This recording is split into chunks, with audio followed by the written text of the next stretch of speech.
I pozdrav gameri, dobrodošli u novu epizodu na kanalu. Danas ćemo igrati Hunger Games na Servercraftu i evo, sad ćemo krenuti. Inače, odigrao sam jednu partiju, imao sam dobre stvari, samo što me jedan lik, brate, ima hak, koja fora. Znači, odbio se izvinim zašto nije bilo klipova. Klipova nije bilo zato što sam imao problem sa internetom, tako da duga je to priča, neću da vam pričam. Inače, malo sam i bolestan, kao što čujete, glas mi promenjen.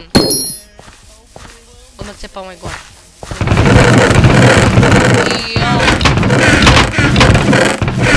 Sereš da mi je mač. Ovdje znam rutu, ali to ona nije.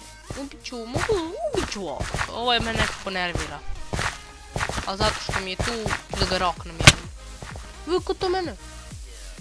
Pa dođi bolan. I ti si me za mač! Pa ti si me za mač! Pa sad ćeš da zazdaš zašto si mi, da mi...